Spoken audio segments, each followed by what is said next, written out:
Oh, man. G-Generation!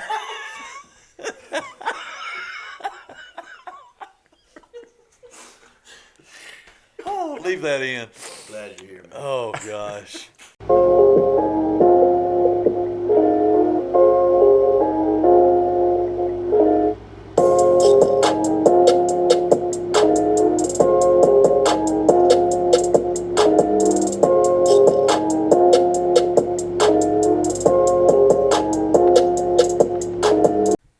Well, hello,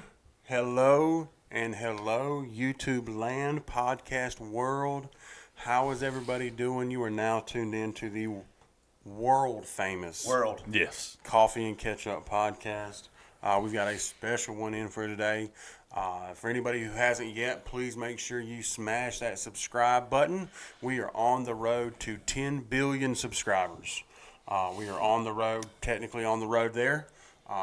We're closer to 0 than 10 billion, but we are making our way. We are doing it. Well, I'm moving on up. That's enough. Okay. So, as I said, exciting podcast in store for y'all today. We have got a wonderful guest. His name is Zuri Ware, and he is here to tell us all about kind of his story and his incredible transformation and how it started and how he got there. You're not going to ask about my shirt? Sorry, Z. Tell us about your shirt. Thanks, Derek. So, I was coming back from the beach. As you guys know, I went down to the beach Labor Day, Lacey and I, and we coming back from Panama City. We swung into this world famous, not a locally owned restaurant there in Mariana, I think you say. Mariana. Depends on who you ask. Just And not open-minded. they're not open-minded at all. I say Mariana, they say Mariana. I go in and I eat, and I had to go up to the counter for something, maybe to probably get a milkshake. And the guy's there, and I said, "Hey, man, I want a hat." He's like, "What do you mean?" I said, I want to get a hat, man. So he said, "Let me go look for one." This man goes all the way outside to the storage building out back, and he comes back with a shirt. Where's that from? Carl's Jr.? It's Hardee's, man. Hardee's. Carl's Jr. You've never seen a Carl's Jr. I had. No, I had. We're leaving Derek out of the restaurant conversations. That's Hey, he said the hat. He said the hat was in the mail. The hat's in the mail. So You gave this dude your address? yeah, man. No, Of you course. didn't. Yeah. You gave a random Hardee's worker your personal home address. My mailing address. Which is the same as your. What do you have, like a P.O. box, Mr. Famous over He there? doesn't know that, dude. He's like, "What's your address?" And I said, "I will give you my mailing address, but not my physical address." Threw him off, dog. I seen his look in his eyes of confusion glaze over. He's like, "Okay," and so then I knew I was cool. Did you get his name? No, but have you noticed that black van sitting out front? I didn't want to know who that was. The black man, there you go. Brian's the kind of idiot that would be like, just think you can stick P.O. box in front of your address and people don't know. You know what I'm saying? Like, my mailing address is P.O. Box 1234 Maynard Avenue. Yeah. So yeah, looking That's for the right. hat, rocking the Hardee's t-shirt. Looking for a hat and robbery. Yeah. And what was his name? I've got it somewhere, but I can't find it. We now. need to give him a shout. You know I he's was watching going the podcast. to. You know he's watching the podcast. He definitely now. is watching the podcast, and he is somewhere on there, and his name is Randy Ward at Hardee's. And as you say, Derek, Mary Anna. Thank you. So Randy Ward, peace up. Randy's Mariana a real one, y'all. down. Randy. And, This is and not- Randy, if you see this too, I'm an XL as well. If you want to send me one of those Randy, Hardy you shirts. don't have to send any more stuff. Randy was about that life, bro. Well, Randy can hand deliver it, apparently. Randy was the GM, dude. Didn't even have to mail it. Well, he wouldn't know how to find me, bro. He can't just pull up to my mailbox. He's only got my mailing address. Oh, that's dog. true. That's true. You'll only be able to find your mailbox. Yeah. They don't live in this mailbox. Anyway, All right, let's Thank you, Randy. Reel it back in. Reel it back in. I never wanted to bring up the shirt. He had to though. it's a nice shirt. Yeah, he's proud. I like it. Yeah, he's proud. Z, thanks for coming, man. Thank y'all for having me. Man, thank you so much. So, Why don't you just start off? Tell everybody your name, just in case they didn't hear it when I said it. Maybe tell us how old you are, and tell us where you're from, and kind of start off with just what it was like growing up. How about that? Okay. My name is Zuri Ware. I'm 38 years old.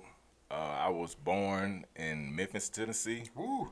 My father was in the military. He's from Memphis, but my mother was from Dublin. So when I was born, my father was still in the military, and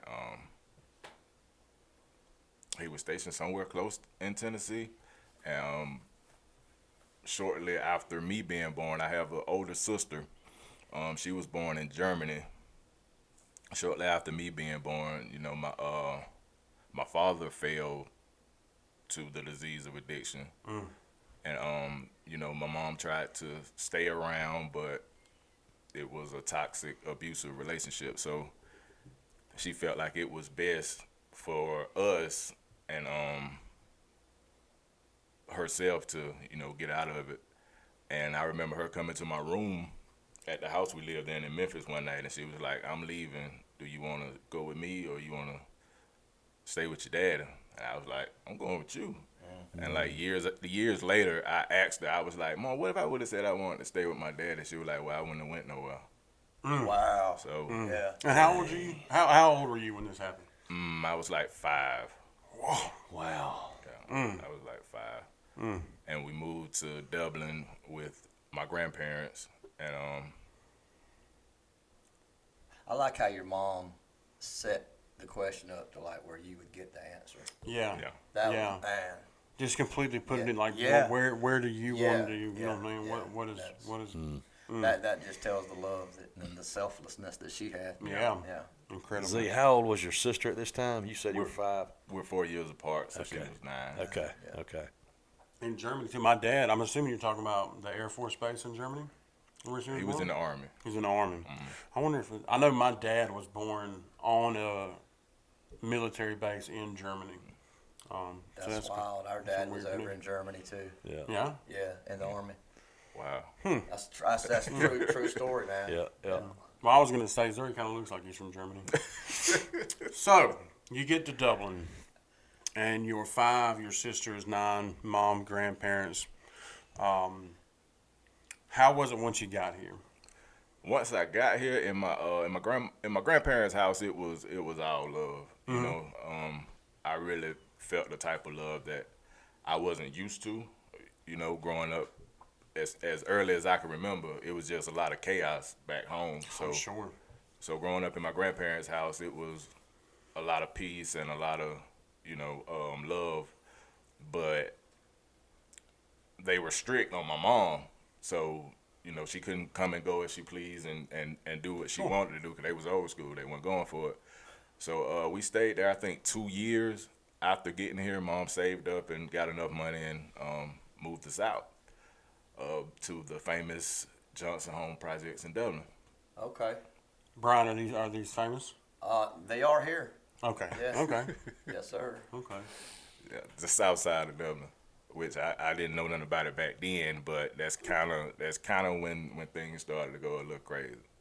Okay. And by go a little crazy, what are you Just- referencing right Just now? being exposed to things that Sure. I haven't been, you know. Yeah. And all of it being new. Especially so we're gonna be like 2 years, 7. 7, 8. That is a very impressionable age. You know, very got that drive to kind of fit in, and you're gonna kind of get in with whoever's around. You know, and wherever you can find that companionship and brotherhood. And yeah, I could see that.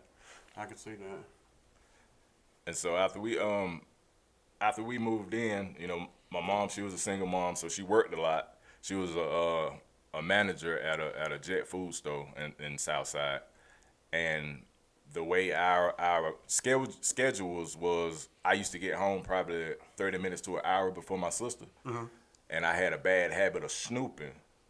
I just go in my mom's room and just start snooping, just looking for stuff. I used to love to snoop. Derek, I was just about to put you on. Derek, you ever snoop through sharing stuff? I wasn't much of a You're snooper. such a liar. Oh my, he's so full of crap. As soon as he hit us with like the I you're don't full think of so. crap. You I don't just think stop. so. Yeah, whatever. When That was Salt Brian. and Pepper came out with that song Sloop, I would reword it. Snoop. Snoop, baby. yeah. I I loved it. wanna Snoop, baby. That may be the worst one of the episode, folks. I have No, hang in there. We got more to come. Yeah, still early. So you're snooping around. Yeah. Yeah, around this time I'm like 10 years old, and I come across a ashtray up under her bed. She smoked cigarettes and drank alcohol, and I find this ashtray up under her bed, and I see like this thing that look like a cigarette with no filter on it. So I'm like, that's a funny looking cigarette right now. Look at the time. I think I still got about 45 minutes. I don't even know where this came from, but just go light it up and smoke it. So I did. Sure. Hit it a couple times, seen that it smelled funny, put it out, ran back and put it in there. But by the time I was coming out the room, I was spinning. Yeah. I was spinning. I can remember being so scared because I didn't know what it was. Yeah. And it was terrifying. But as I was coming down, sitting on the counter, eating a whole box of cereal when my sister came through the door. He said he didn't get a bowl. He got a box. Like it's a bag of chips or something. Just Did you pour the milk into the bag while it's inside the box? She come through the door and she like, "What's wrong with you?" I was like, "Nothing."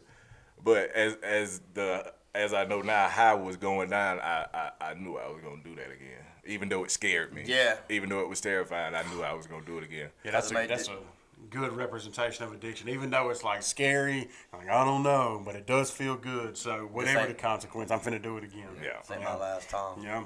Zuri, do you remember what kind of cereal it was? Peanut butter Captain Crunch. I love it. Something told me you were going to know it. I had to ask the question. I couldn't let it escape by without asking the question. That man didn't think about it. I love it. I love it. All right. Which is actually the only one that you're allowed to eat because it cuts your mouth to death. But It the does. peanut butter is delicious. It does cut you to It's death. worth it. It's a fair trade, you know. Okay, so that was kind of your first introduction, smoking a little bit of that, the wacky tobacco, if you will. How did that kind of start progressing from there? You know, I know you said that you already knew that you wanted to do it again. So how did it kind of progress from there? Well, it went from me, my snooping missions going from just seeing what I could find to knowing what I'm going in here to look Now for. we looking. We ain't snooping no more. Now we searching. Now I'm searching. We call that a mission. Yeah, I was going Yeah, on a missions mission. after that. Any free time I had at home by myself, I was going in there. And I kind of think that she was thinking that I was kind of going in her stuff, but really not wanting to believe it because I was so young. I was 10 years old. Yeah. So, you know, it was getting moved. So I was having to put in more work to find it. Sure. So it progressed that pretty much every time I had the free time to be able to do it and think I could get away with it, I was doing it. And, you know, as it always do, that ended up coming to a head. I had two friends that stayed like 2 apartments down from us. They had an older auntie. She was 16, 17 at the time. And I was over there and we was playing around or whatever, and she just was upset going through the house, talking on the phone, mad and upset. She came and sat down. So I'm like, what's going on wrong with you? Man, that boy supposed to been bringing me something over here to smoke, and now he ain't coming. I ain't got nothing to smoke. Hold up, shawty. I'll be right back. Exactly. I've done this before. Let me go on my mission. Me trying to impress her and seem Sure. like I'm an older kid. I said, I got something. Don't to even smoke. worry about it. She like, you ain't got nothing to smoke. I'm like, yes, I do. She like, go get it then. So I went in there. My mama in the kitchen cooking. I run in there, run straight past her, run in her room. Went in the top drawer. She had a Crown Royal bag with like a ½ ounce of joints already rolled up, pre-rolled.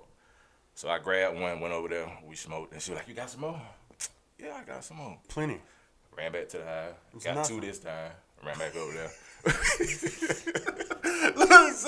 Serious about it, you know, smoking half. Got 2 this time, ran back over there. We smoked there. She was like, that's all you got? I'm like, no, I got some more. No, baby, I got more. I ran back over there, came back about 5, 6 on this time. We smoked there.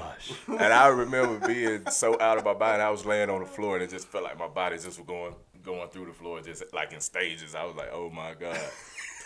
not thinking about that I done stole all my stuff. And your out mama there. finna be like that 16-year-old girl talking about, man, dad, go. I used to have some weed in here to smoke. So it done got almost dark outside.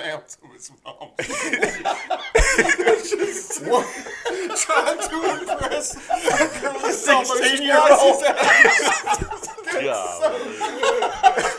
You gonna get grounded. Or worse. But I can remember like situations like that. But in the moment, you're just like, man, It's this a great is idea. This is great this idea. is the best thing. I'm only gonna take one. That's it. Now, okay, I'm gonna take two, or you know what, the whole Crown Royal bag's gone. Oh goodness. So it's time for me to go home. And it getting dark outside, street light come on. So I walk to the house. I'm up there. I walk through the door. My mom got through cooking. I try to walk down the hall to my room. She in the living room, which to the right. Sir. I said, yes, ma'am. She said, come here. I turn around. She's sitting on the couch. She said, come here. I step in front of her. She was like, come here. I step a little closer, and she just sit there and look at me. And I just bust out laughing. Oh, wrong thing.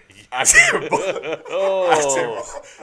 bust out laughing. I was not expecting laughing. I wasn't to come either. out of you. I thought crying. I was feeling like fear of God was gonna be him. I thought crying. I'm was so supposed to sorry. come out. Something like that. I just bust out laughing, and she was like, I know you've been coming in here stealing my stuff. So now the cat was out of the bag. Yeah. So I got beat and punished and yeah. Understandably so. Yeah, understandably so. That's too funny. Yeah.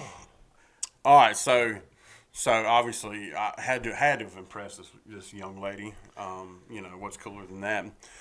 So when did you start kind of venturing outside of mom's drawer and start kind of going out on your own? You know, we're expanding the mission a little bit. Now we're just like, well, I'm gonna make a little money. I'm gonna start meeting some contacts and stuff like that. When did it progress to that? A little bit after that because she pretty much shut the missions down.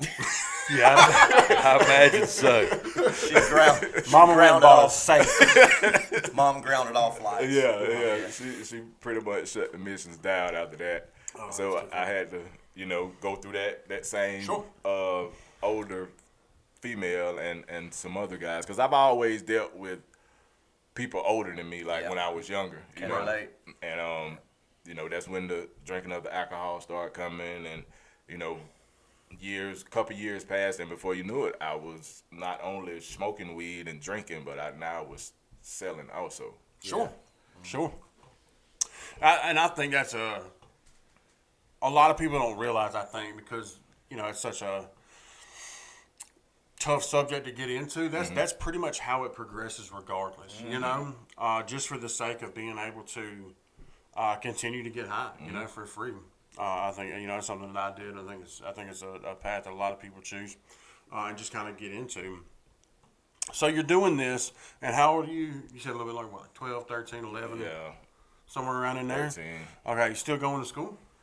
I am, but I'm terrible. Gotcha. I'm terrible. For lack of trying? For lack of trying and just for getting in trouble. It's fair. Yeah. So were you acting out for attention, do you reckon, Z, or just that's just the way things went? Coming to know more about myself by doing the work in recovery, I've come to realize that I was acting out because my older sister was like the golden child. You know what I'm saying? I do know what you're saying. Some of those family roles. Yeah, she was like the golden child. She did no wrong, straight A's, good at home, everything. And like every time I brought home a bad grade or got caught doing something stupid, why you can't be more like Starlet? Why you can't be more like your sister? Why you can't? You know what I'm saying? Yeah. And it was just like, okay, well, I get any type of attention I can get, whether it's good or bad. I got you. I can relate because when Derek or Kevin, my two brothers, would do something wrong, they would say, why can't you be less like your brother, Brian?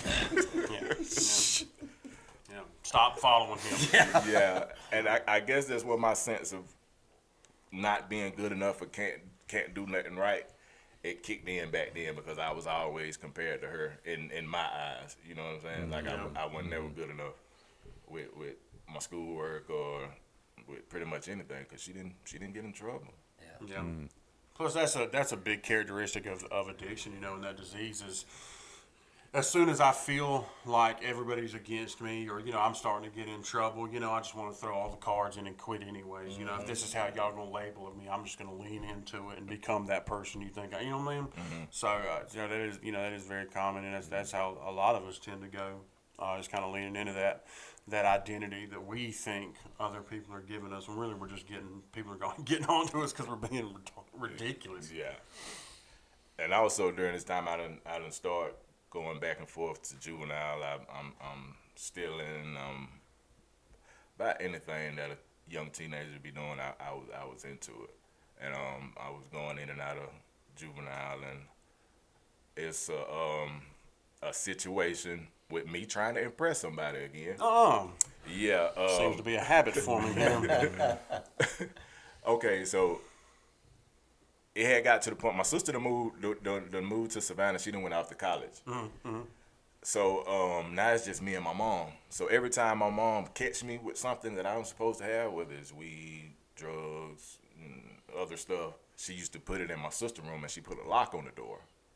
So me being crafty, I want to still be able to get my stuff. I figured out a way to go outside and get through the screen, because there was those latch screens that you got to pull on the inside. It's like the evidence room. Yeah. Yeah. And I figured out the way to pretty much break into my own house. Tenacious. Yeah.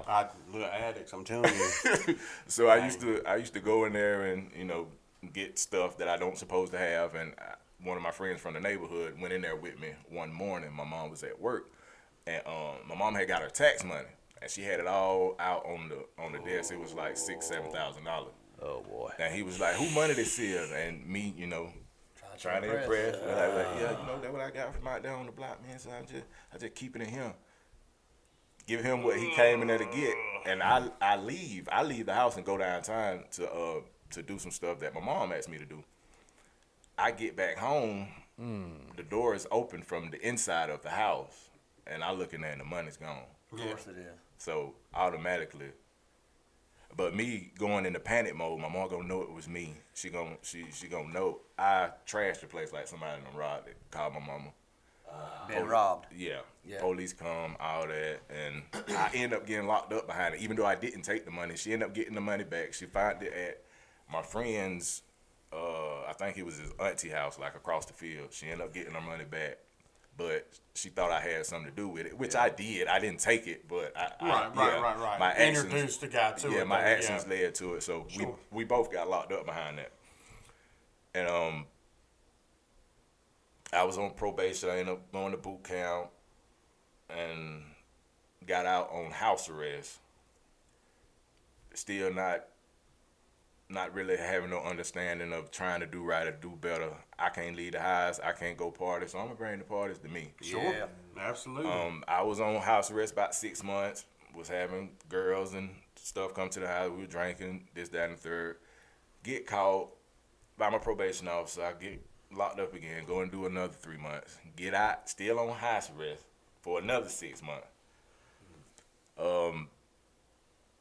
Doing the same things. Everybody in the neighborhood know my mom, so I really couldn't do nothing without people knowing, because they would call my mom while she was at work and whatever. So I ended up getting into a whole bunch of trouble with that.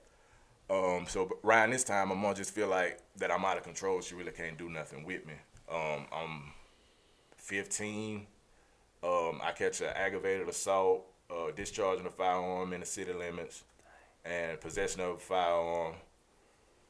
While I'm a juvenile, they barred me from the state of Georgia for 2 years until I turned 17.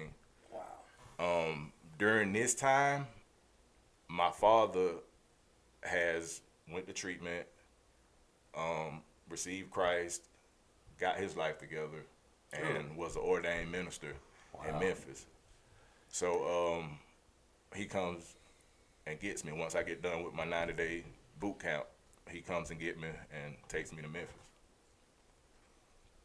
Okay. So, and then you're barred from Georgia for 2 years. You go up to Memphis. And I don't want to jump around too much, but I definitely want to make sure that we have enough time to really get to where you are now. Yeah. Because I think that and I don't want to give any spoilers away, but having Brian and I have had the privilege and opportunity to kind of watch some of this over the last few years with you, and it's been amazing. Derek, is this the tree that you were telling me about last week? That's it. Yeah. Derek, this is a hefty tree. You got somebody come out here and look at this for you? I got a guy that I saw, Lawrence County Info. He does tree work, all kinds of mechanic work, all kinds of different stuff. From Lawrence County Info? Yeah. I think this is him right here.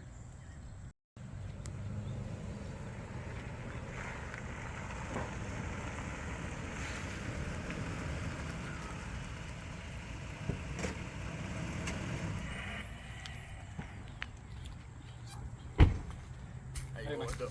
Hey, You boys called me about the tree. that's it right here. Hey, are you insured? I got liability on it, yeah. Hey, not on the truck. Hey, are you bonded? Actually got bonded out about 2 weeks ago, man, but I think they're gonna drop them charges. We ain't gonna have to worry about them. Oh, Now, it's not the bond. That's something serious. I got a bad feeling. One of y'all help me with this ladder? I don't know how to open it. If you don't mind. now, Are any kids in that house? Why? Because when this guy goes down, I don't know. We want to get these neighbors aware of what I'm doing. Because when this guy goes, I don't know where it's going. Matter of fact, this street right here, we probably gonna need to shut it down for about the rest of the day. You don't know okay? where it's going? Derek, I don't know. hey, about this, Derek. hey, if you will, I think we're gonna hold off. You sure? You're the first quote I've got. Hey, man. Suit yourself, man. You know. Hey, I got your number. If we decide to go, we decide to get you, we'll get back in touch Suit with you. yourself, man. Okay. I do mechanic work on the side. If I can help you with any of your trucks or cars, call me. All right, we'll definitely do that. Come on, Derek. I got somebody we can call. Dude, that was ridiculous. Don't get fooled by just anybody from Lawrence County Info or Facebook Marketplace. Make sure you go with somebody trusted like Buckeye Preferred Services. Tree work and removal, over 25 years experience, insured. They are cutting out your problems. You can reach them at 478-484-2178 or 478-278-5574. Buckeye Preferred Services. And as we said last week, we are in the process of selling white and getting an order ready for black t-shirts. The t-shirts are $20 a piece. We do have some white ones left over and are about to make an order for some black ones. If you're interested in getting in line to get one of those t-shirts, you can contact us at coffeeandcatchuppc at gmail.com. Also, if you enjoyed the commercial we did today, and or looking for any sort of advertising opportunities, you can reach out to us again at coffeeandcatchuppc at gmail.com. Now, back to the podcast. So, let's kind of jump to, because I mean, you can share it to people, just like most of our stories, it's pretty much that same kind of revolving door. Yeah, it was pretty much, I ended up going to prison, came back to Georgia, still selling dope. Got hooked on the dope that I was selling, which was way stronger than marijuana. And, yeah, I ended up homeless in Dublin. I was homeless in Macon, living in abandoned houses, sleeping in parks, stealing to eat. Me too. It was terrible. It got real bad. Nobody wanted nothing to do with me. Nobody trusted me. It was terrible. Yeah. And as it does all of us, it just takes us down that road, blindsides us almost, and it gets so bad so fast. So, one of the more recent ones, we don't have to go into any specific details, because you had been to treatment where I met you the first time, and had a little bit of time then, right? Mm-hmm. And then what kind of happened there? So you go to treatment. How long did you have before you relapsed? I had 3.5 years. I thought so. I knew it was more than 1 or 2. Mm-hmm. I wasn't exactly. So you had 3.5 years. What happened to lead to that relapse, and what kind of was going on after that? Well, I got out of treatment. Me and a buddy of mine, we went and got a house together. We were roommates, and that was my accountability. Still going to meetings, still going to church. I had met my now wife then at a recovery meeting, and we was doing pretty good. We ended up moving in together, and during this time, I'm thinking that she's clean, and she wasn't. She wasn't like on hard stuff, but she was on kratom. And I didn't know anything about it, so I did a little research on it. I'm like, oh, this ain't nothing. So I really didn't sweat it. For the people that listen, Chris, explain what that is, if you will, in a nutshell. So, and I've been to trainings on kratom. Kratom is essentially the stuff that you can get into at a gas station. It is a synthetic combination of a stimulant and a depressant. It would be the street combination of basically like meth and heroin. It's just the potency of it, being from a gas station, is not quite as obviously strong as, say, some of your street drugs like meth and heroin, but it's the same kind of thing, an upper and a downer combined into one. And I think most of the time addicts will get it in mass quantities, and it comes in all sorts of forms, powders, liquids, pills, and it might say, take 2 or 3 pills to take the edge off. An addict, a heroin addict or a meth addict might get a bottle of 60 and then just take all 60. Mm-hmm. And that's where the abuse kind of comes in. Especially, like I said, if you're taking kratom, you're not an addict, you don't have any problems with it, just like with alcohol, do what you do, no hate or nothing like that. But for an addict, and an addict like me and Zuri and Brian as well, I'll speak for them, it's just a dangerous stepping stone. Yeah. It's taking it not as how it's supposed to be taken, and it's still chasing that feeling of getting high. Mm-hmm. So that's why kratom. But like I said, on the outside, if you just read it up online, if you don't know, and it's being sold in the gas station at the counter, I can see very easily how you would fall into that. It's just it's nothing. Mm-hmm. Sure. Okay. Especially back then. Yeah. Especially back then, before we were as educated as we are today. Right. And so I really got away from the things that I had learned in treatment. I stopped working with my sponsor. I stopped going to church. I stopped going to meetings. And, I just got a bright idea one day, like, hey, I can probably handle a beer. I got 3.5 years clean. I can drink a little bit. No, I couldn't. So it started out just one beer. Then I ended up doing it on the weekends. And then before I knew it, it was every day. And that led to me using. Me and my wife started using together. And my relapse lasted 2.5 months, and within those 2.5 months, me and my wife racked up 151 felonies. Yeah, wow. Yeah, and that is just that's just an example of the progression of the disease of addiction, and just how quick it can start to get out of hand. Wow, when you say it like that, man. Yeah. And I know this story pretty well, but when you say it like that. In 2.5 months, y'all racked up 151 felony. I wanted to repeat that so that. Absolutely. Wow. Yes, sir. How quickly. Man, that's crazy. And I'll say this, when I met you roughly the same time Chris did in 2017, when you were on the right track before that relapse, magnetic would be the word I would use to describe you. You're one of those people that I would be on the outside of the conversation, kind of paying attention to the people that were having the conversation. And you would be one of the ones that I'd be like, I want to get to know that guy, man. That's a cool dude right there. I want to get to know him. So you just have that personality, man. People want to be around you and people want to follow you. But so I wanted to tell you that. Thank you. Yeah, and again, hearing that 2.5 months relapse after 3.5 years, 151. Yes. 151 felonies. Today, I know you as a man of integrity, as a man of God, somebody that I trust. Yeah. I like to tell people all the time, I do not take criticism from anybody that I would not ask advice from. Yeah. And you are one of those people that I would ask advice from. Like I said, this is why this story is so important and so cool to me to do today, is because the transformation from that kind of just depths of despair, and having some, especially for people who don't really realize, there's such embarrassing and guilt once you kind of get a little bit of clean time, a couple years, and you start to look good in front of everybody. You believe in yourself. Your family starts to believe in you again. And when you lose that, there's so much shame behind it that most people don't get recovery again. Yeah. And it just makes it that much harder. And I want to keep on saying this, just to just to kind of let everybody who may not have ever dealt with addiction know how tough it is, Yeah. you know, and the transformation that, like I said, Brian and I have both got to witness has been incredible. Yeah. So, 3.5 years clean, 151 felonies in 2.5 months. I'm assuming they locked you up for that? Quick. Yeah. They did, but in my eyes today, this is the point where God stepped in and was Yeah. like, okay, Well, you got to sit down. yeah, I gotta go and sit you down. Yeah. Okay, you finna really screw up. You finna get hard now. So we got locked up together, leaving a hotel in Tweeds County one morning, and this is when God's plan just started to unravel.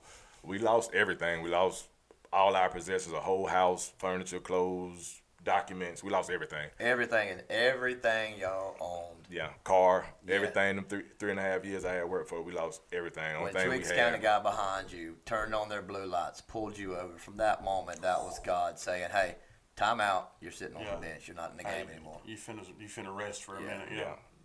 So we go to Tweeds County, and when we get there, they book us in. They bring us upstairs, and it was 77 there. And the man read them all. And I was Did he like, read them all out? Like all yeah, 77? Yeah, I was like, He started at 9 and got done just before his lunch break. They ate 2 meals. They ate breakfast and lunch while he was reading. I was like, oh my God. So We'll call you back up in a couple of days for the second half. Yeah. Because that wasn't even all of them. That wasn't even half of them. Yeah, we coming for more. a federal agent came and interviewed me right after the booking, and you know, me being full blown addiction, for some reason when he asked me, I was completely honest. He asked me what we had going on, and I was completely honest. I was like, man, we just caught up in addiction, and Yeah. we just started something, trying to keep our stuff going to Yeah. get high, and it just got out of hand. And by the time I got through talking with him, he was like, you know what, for some reason, I'm just going to leave this local. We ain't going to even pick it up. That's incredible. Yeah, because that's a whole nother ball game. That's Oh, yeah. that's a You know, whole nother yeah. ball game. That's why I say this is where God stepped in at. Yeah. So we stay in Tweeds County probably 2 weeks. I'm in there sleep one morning, come call my name, get up, and they're like, get your stuff, Lawrence County here to get you.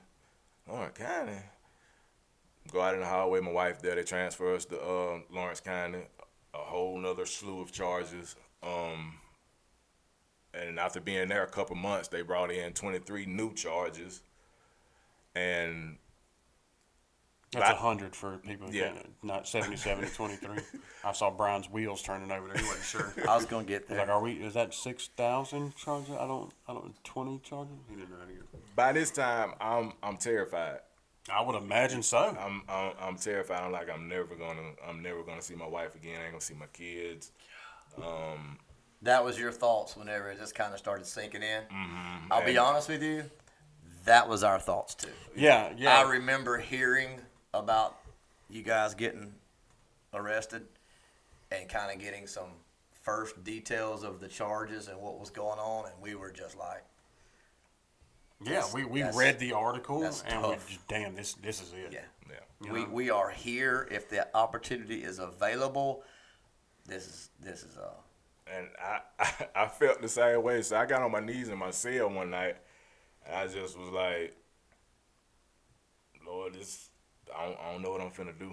I don't know what I'm finna do. I don't feel like I can handle this. You know, I love you. You know my heart. If it's anything that you can do with my life, if you get me out of this, and we done all had these prayers. sure. But, Oh, sure. but I said, Lord, if you could get me out of this, because you're the only one that can, I will live Yeah. my life for you. Whatever you ask me to do, I would do it. And from that point on, I just went to, separating myself from the things in the cell that was going on that wasn't of God, and got into my word and just prayed. And he had provided a way for me and Brianna, which was a cell over from it. We had knock codes that we could have Yeah. a whole conversation on the wall. Yeah. So Y'all were on B Hall? yeah, Uh-huh. see how. C Hall. And so we got to talk on the phone, and I was like, we finna try to go to Promise of Hope. She was like, what? She really laughed at me. I said, yeah. Was that a 3-0 for the laugh?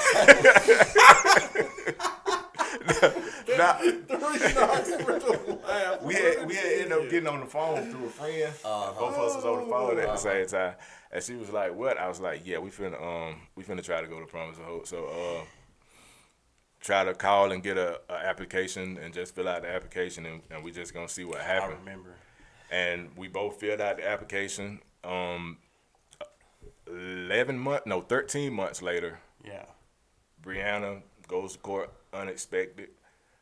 Come back, knock on the wall, tell me we call, get connected, and then she was like, they let me go to Promise of Hope. I said, you lying.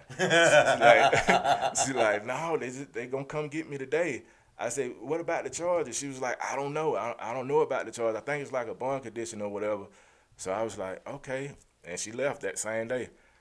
And now I'm like, Lord, what about me? You're right. I'm right around the corner, right? Tomorrow, maybe? I'm like, Lord, what about me? Waiting on the Lord to knock. Trying to knock code with the Lord Now, now.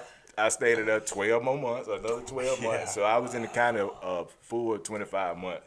25 months. That's 2 years and 1 month for those of y'all that. And I remember when he did his application, and we worked it up, got him approved, and I'm just like, all right, man, well, let me know, give me a call, let me know as soon as like the court decides to do something, and it'd be like a month, ain't heard nothing, 2 months, ain't heard nothing, 3 months, we have to call up there, yeah, man, I don't know, man, all right, man, we got you a spot whenever, and it was over 2 years, 2 years and a month. yeah, that was wild, And it was just out the blue one morning. I was laying in my bunk, couldn't go to sleep. I heard the door pop. Looked at my curtain. Where? Court. I was like, huh? But if folk probably dug up some more charges. That was your thought. that's a fair fair enough. thought, Yep. That was my thought. Fair enough. Folk probably dug up some more charges. So I'm having faith. I'm believing. I know God can, but I just don't know if He will. Sure. You know what I'm saying? Sure, yeah. So I get in the courtroom, and this is like something I've never seen. Who are you in front of? I can't even remember. It wasn't Gillis. It's kind of big guy, and he had dipping in my Joe Brown. That's Hilton. yeah. You had me at dip. I was gonna say Judge Joe Brown. Yeah, and the district attorney and everybody, I'm talking about, they shaking my hand, calling me Mr. Ware, apologizing to me for me sitting in the county so long. I'm in the twilight zone. I'm like, what is going on? Like, Mr. Ware, we're so sorry that you've been sitting down there so long without nothing to hear. Your public defender got an offer for you. Just let us know if it's up to your liking. He came back there and he was like, pretty much you're going to get 4 years on each charge, ran in concurrent. 2 of those years, time served for the 2 you did in the county. You go to Promise of Hope. If you complete it within a year, the rest of it will be terminated. That sounds good. I'm like, man, give me a pen. Yeah. Yeah. That is an incredible deal for sure. Sure. I like give me the pen, and I still couldn't believe it. Even when I went in front of the judge, I'm like, he's not gonna go for this. He's not gonna go, but he did, and that's what I ended up walking out of there with, and ended up in Promise of Hope the same day. Yeah. Wow. Yeah, that was. I had wild. come to Dublin for something, and I was on my way back to Cochran, about halfway to Cochran, and get a phone call. I said, hey, what's up? Chris said, you still in Dublin? I said, no, Yeah. about halfway to Cochran. Would you mind turning around and going back and picking up Z? I said, you damn right I will. Bro, I turned that car around so fast, man, and pulled up at that sheriff's department. It was a moment for me to see you come out of there, man. It was. It really was. And the only thing I could think of was like, God is blessing me, and I can't go back on what I told him, because that kept ringing. Sure. It kept ringing into my head. Yep. What I told him that I would do if he got me out of it, and he did his part. Now it's time for me to do mine. So this was my 3rd time through Promise of Hope, and I just went in with, just trying to figure out where I messed up. Sure. And that quickly came about me just letting my program completely go, and God first and foremost. Right. So I make it through halfway in the program, and got to start going on TLs and stuff. And my mom at this time, during all this, before all this, during this time in the past, she hadn't got saved and got herself together and left the alcohol and all that stuff alone, and was just, you know what I'm saying, trying to encourage me and wanted me to get myself together, because she was hurt with all the things that I was going through. And got to spend some time with her, and she got to see me clean. And not long after me being there, she got rushed to the hospital unexpectedly on the weekend, and she ended up passing away on July the 4th. And it was rough, but the way God set it up, because it's a thing in recovery about reservations, and you go through that in your first step. And I had just recently went over my first step with my sponsor, and me trying to do the program to the best of my ability this time, I never got honest about the reservation of if my mom passed, I was just gonna go off the deep end. Yeah. Right. But that time I did, and me and him sat in there and had like almost an hour conversation about that reservation, and I rid myself of that reservation. And was that not pretty soon before? I mean, wasn't that like? Yeah, that was 2 weeks. Yeah, that's what I Yeah. thought. Yeah. The timing couldn't have been more. Could not have been Yeah, better. Oh, it, no. it was 2 weeks. So that happened, and I was able to, get through that clean and still on the right track. Yeah, and again, you finished Promise of Hope, and in keeping with that, hey, last time I stopped doing the things that got me where I was. I stopped, stopped with my spiritual program. I stopped with the meetings. I stopped with sponsorship and step work. Seeing the willingness, and I don't even think willingness, I guess tenacity that you continuously work for your recovery every day now, having learned from that first time, is what's so incredible to me. So kind of share with everybody, what do you do for your recovery now? Well, for my recovery now, I pretty much like the old timers say, I go after my recovery like I used to go after the dope. That's right. Sir. Yes, sir. It's hard every day. I serve, I sponsor other addicts in recovery. I lead a Celebrate Recovery in Hawkinsville along with my beautiful wife. And I tell people about Jesus and God and what he's done in my life, and every chance that I get. I still carry meetings out to the treatment facility that I was in. Still stay connected with a lot of those guys, and just try to be a light. You said earlier when you were talking about being homeless in Dublin and homeless in Macon, stealing to eat, and you said nobody trusted me with anything. You said something along the lines about no one trusted you with anything. Tell us about, you called me about this not long ago. There was a situation going on with maybe a vehicle being down or something. Yes. Share that, man. Okay, so we found our church home not shortly after us getting out of treatment, and that's the church where they have the Celebrate Recovery. That's where we serve at. And I got a promotion at work probably a couple weeks ago, and it was a good thing, but we only had one vehicle, and that would have my wife getting up at 4 in the morning to get me to work, and then she don't have to leave the house till 7 to be to her job. So one Sunday morning, she just was talking to the pastor's wife and just was like, yeah, he got a promotion, and we had been praying for it, and it's well needed, but we only have one vehicle, so I'm going to have to get up super early, take him to work, come back and get ready, this, that, and the third. And that kind of touched the pastor's wife. So before service, she just stood up and was like, well, y'all know Bree and Z. They do a lot around here. They serve. They never complain. But this is what's going on. And I just want y'all to be in prayer with us for them another vehicle to take a little pressure off of them. And before we can even walk out of the church, a couple came to us and gave me the keys to a 2014 Chevy Traverse and told us that they was going to continue to pay the insurance on it, and we could use it as long as we need it. Don't try to be in a rush or nothing. And then gave you That's incredible. And then gave me $40 to fill it up. I did fill it up, sent him on his way. I'm sitting over here in awe about Yeah. the whole story and Yeah. how everything.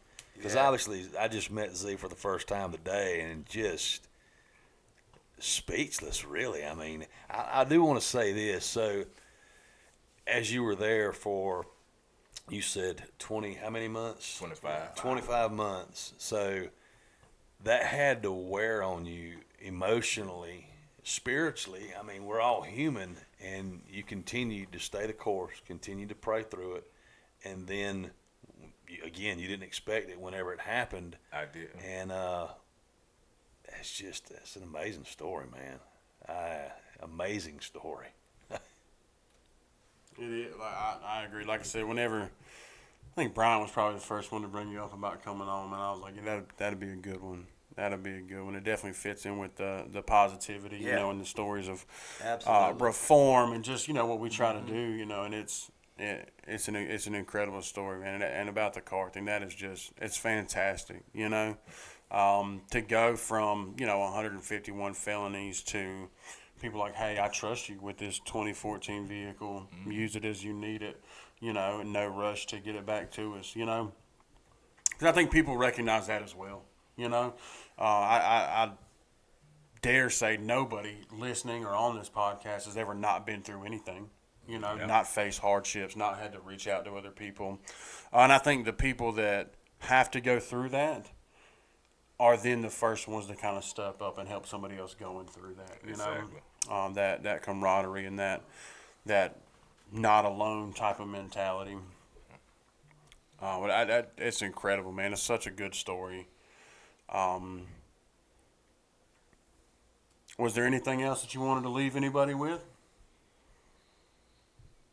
Just if you're struggling, give it to God.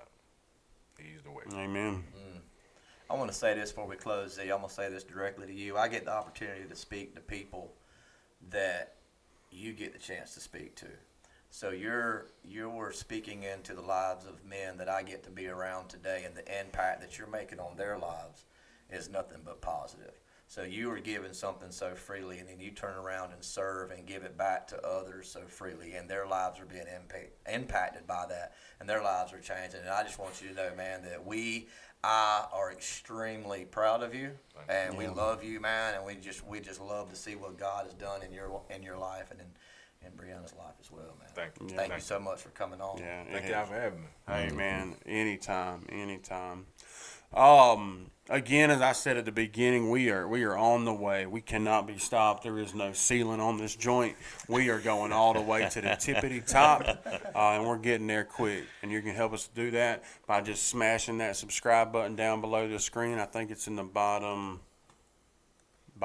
left or right. One of the Left, other two. I I can't think. remember. Left or right. It's down there somewhere. If you did like anything you heard, please smash that like button. Leave a comment, you know. Just say, hey. Believe it or not, the YouTube algorithm, any kind of comment on any level, it says that, oh, people are talking about this video, and it likes to recommend it to new viewers. So just say, hey, doesn't matter, doesn't have to be anything pertinent to the video. You know, we're making moves, and y'all are helping, and we sure appreciate it. If you enjoy it, share it with your friends on Facebook. Yeah. If you have not, first off, let me do this. This is from my sister-in-law. This is my coffee and ketchup mug. It's spelled CAWFEE. Is that a picture of you on the other side? Stop it. Don't. And He's got his- ketchup, he's got his like hand the covering thing. that I'll picture. put it out there. Oh, mercy. I'll put it out there. You can't really see it. Thank God. I'm not going to take it straight. Thank God. Stop. You want me to move it closer to the camera? No, we're all right. Yeah, it's fine. It's fine. They can zoom in, maybe, or not. Yeah, know? you can. You But, can. Don't worry, I will. Brian will take a picture and put it on our Facebook page or something. Anyways, thank you to my lovely, wonderful sister-in-law for that. Got that for my birthday because I did not have a coffee and ketchup mug, and now I do, kind of. Again, if you have not seen, we are world famous now. We've been on 13 WMAZ.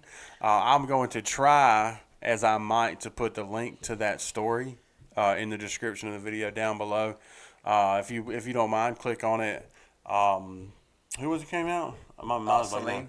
Celine, she came out and did a fantastic job. Shout out to her. Thank you so much, Just Celine. the interview could not have turned out better, and she was wonderful. Thank you so much for allowing us the opportunity to do that. And be safe driving right now in Dublin, as I'm sure you're doing as you're listening. Yeah, you're listening to us. She said she listened to us driving around to different things to do stories about. So be safe. Thank you so much for listening. And like I said, thank you for the opportunity to do that. It turned out better than any of us expected. It was a fantastic job, and we really appreciate it. As always, thank you to Buckeye Preferred Services. Thank you for all their continued support in driving the direction of the podcast and driving the success of the podcast.